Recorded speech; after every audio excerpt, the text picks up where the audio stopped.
What is going on, everybody? Welcome back to a brand new video. I'm your humble host, Wispy Gaming, and in this video we will be discussing Alexander the Great. We will be talking about how you obtain this commander. We will be talking about whether or not you should or should not be investing in Alexander the Great, and if you should expertise him or not, the potential builds for him and what I personally use, the builds I use. Also, all the potential pairings, like the different commander pairings that you can use with Alexander. Now, how you obtain Alexander the Great is he is a Wheel of Fortune commander. He will hit your kingdom on roughly around day 206.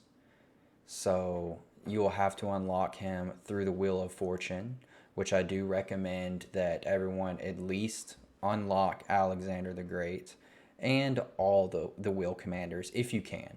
If you can spare the gems, at least get the unlock.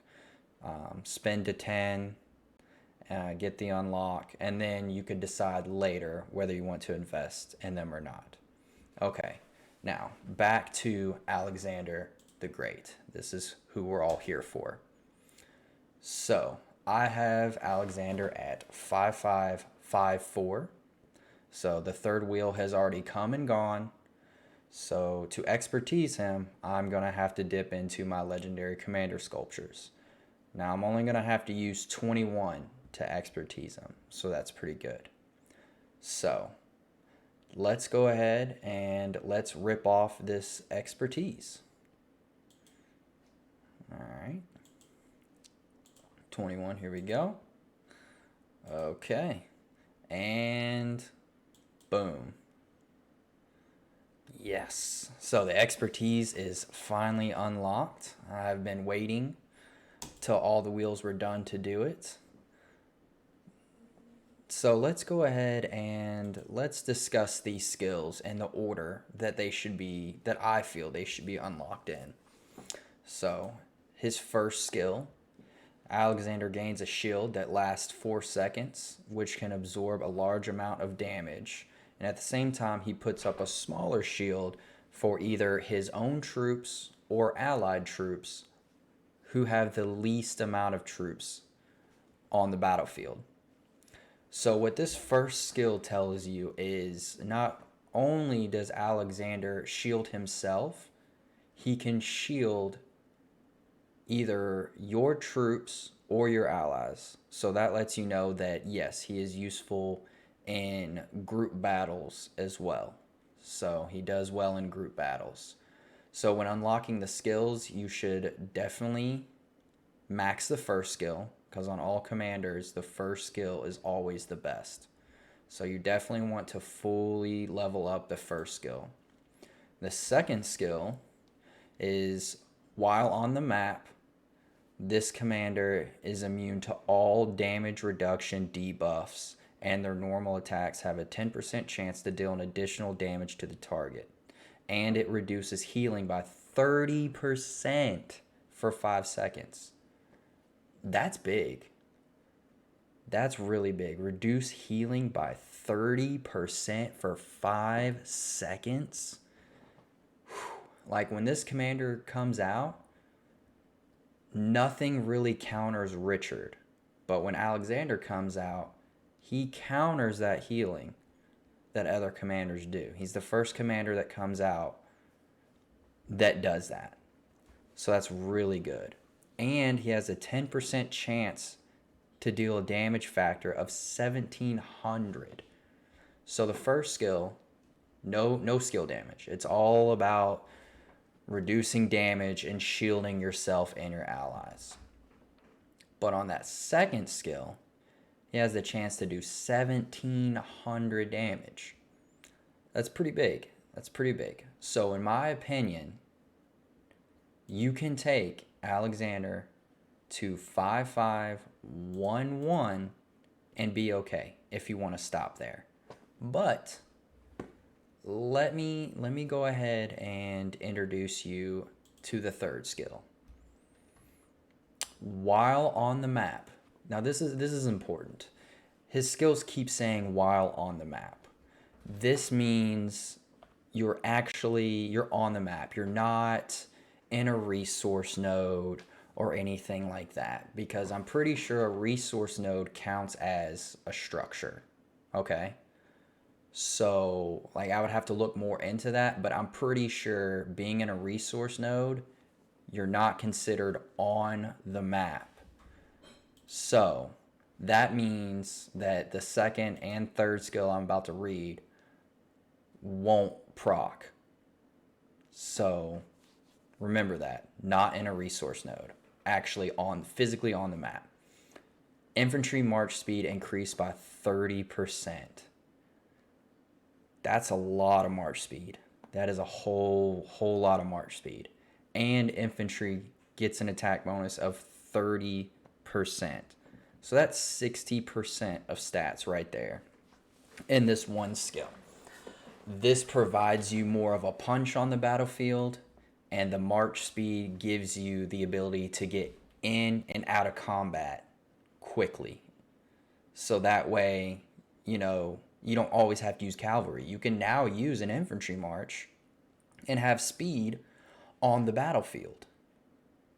So, in my opinion, if you can, go 5-5-5-1. That's if you can, but he is still viable at 5-5-1-1. Okay, but we still have another skill to look at, okay? So let's go ahead and check this bad boy out. So, when Alexander's troops are not shielded, so that the shield is not activated, his troops get a 40% attack bonus when this skill is maxed. 40%. 40%. You're already getting 30% here. 40% when not shielded. When the shield is activated and is active, you get a 30% defense. So it's not 70% of stats because they both can't be activated at the same time. So you're either getting the 40% attack or the 30% defense. So let's go ahead and check out this expertise, though, which we just saw get unlocked. So Alexander the Great, he gets that 4-second shield that absorbs damage factor of 1200. And he still has the smallest amount of troops on the battlefield gets a shield for 2 seconds for 600 factor.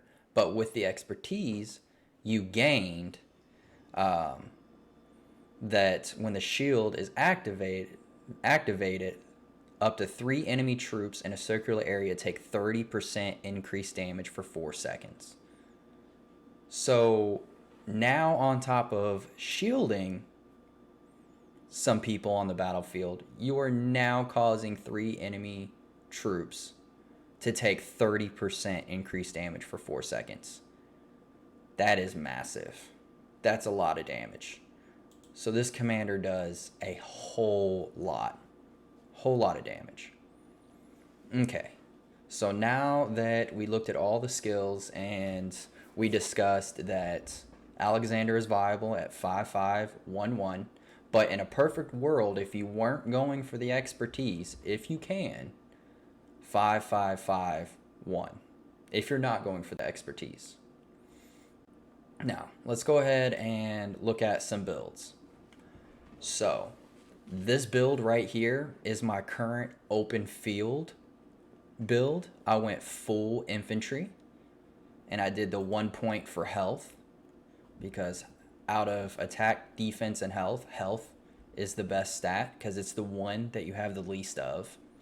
And we'll probably make a video about why health is so important at a later date. And then we went into the attack tree a little bit. We wanted to get some more rage.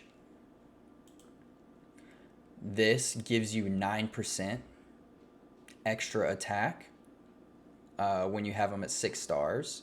And right now, I don't use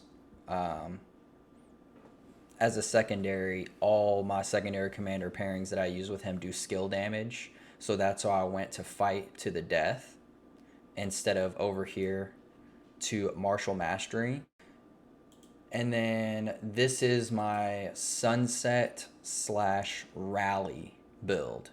So also you could use in Ark of Osiris if you're using him for rallies. So what I did was I essentially avoided all march speed. So I avoided the entire right of the infantry tree. So I didn't pick up this march speed, I didn't pick up this march speed, and I didn't pick up this march speed. Because there's no point. In sunset you don't need march speed. And in rallies, you don't need the march speed. You need more of a punch when you're doing rallies. So I went over here and I picked up effortless. So during battles, increase all damage dealt by 2.5% every 10 seconds, up to maximum of 10%.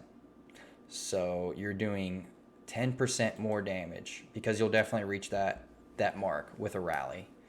And then we just went over here and we did pick up just anything that deals more damage. So that is the build that we use for rallies in Sunset and Lost Canyon as well. So the potential pairings for Alexander is you, of course, you have the tank master. You got Richard. The dude's an absolute tank on the battlefield. Now, if you want to be more tanky on the battlefield, you do Richard primary, Alexander secondary. If you want to be tanky but have more of a punch on the battlefield, so you won't be as tanky, but you'll still be a little bit, but you'll do more damage on the battlefield, Alexander primary, Richard secondary. Ethelfled, she's an okay choice. She's not the best, but she's not the worst. So her first skill, it reduces attack, defense, and health of enemies in a forward-facing fan. She reduces counterattack damage. She provides a little more tankiness, but her other two skills aren't worth anything. So she's okay, not great. Yi Song Ye is a great pairing for Alexander. Alexander primary, Yi Song Ye secondary. Big damage, great combo. Charles is the same thing as Richard. If you want more tankiness, Charles primary, Alex secondary.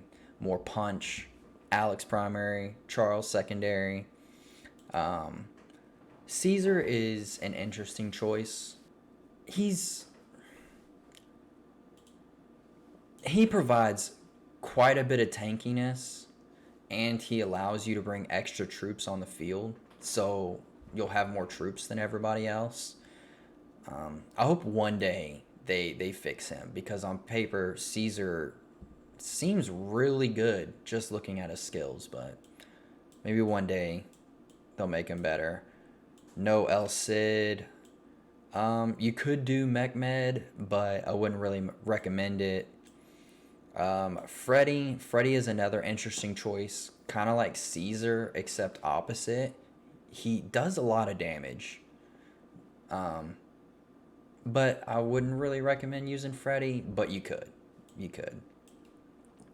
Now, an amazing pair, Alexander primary, Sun Tzu secondary. The synergy is, it's off the charts. Sun Tzu, he adds 10% health, and health is an amazing stat to have. He does AoE. I mean, Sun Tzu is a great pairing. Joan of Arc, if you want to be the ultimate support but still have a good punch on the battlefield, you could do Alex primary, Joan secondary. You're providing all these buffs to your allies. If you do have Alexander's expertise, you get that 30% damage to 3 other marches on the battlefield. So it's a good support march. I guess like CPO, I mean, just don't use CPO on the battlefield, honestly. It's not the worst choice. He does provide a little bit of tankiness, but like that would be more of a sunset thing than on the battlefield. OG Mundok, pretty good pairing. You know, provides a 15% attack and defense, so an extra 30% of stats. OG Mundok is a good choice. It's not bad. A very interesting option is Osman. Osman, he does a lot of damage for an epic. Honestly, it's kind of insane. With his expertise skill, he's doing 1100 damage. I mean, he's big time damage, troop capacity increase, more troops on the battlefield. It's not a bad choice. It's not a bad choice at all. So those are the commanders pairings that I would honestly recommend. Conclusion, I would recommend you invest in Alexander 100%. I know I made it sound like it was actually like questionable at the beginning of the video, but you know, that's how you're supposed to start the video. But no, 100% invest in Alexander. So the two commanders I would recommend that all players save up for, should invest in, whether free to play or whales, it doesn't matter. Esong and Alexander, they're two must haves, and expertise. They're must haves. They're just so good. They're very very good. So, in my opinion, yes, 100% expertise Alexander. But the question of the day would have to be, do you think you should expertise Alexander in 2020? Do you think he's worth it? Let me know. Let me know down below. All right? Let me know what you think, your opinion. And I'm going to start a new thing where if the questions or whatever I get in the comments, the next video I make, I will pick a question from those comments and it will be featured, and you'll get a shout out for providing a question of the day or week when that next video comes out. If you like the video, go ahead and throw a thumbs up on it. Go ahead and hit that subscribe button so you'll be notified every time I upload a new video. And until next time, you stay classy, governors.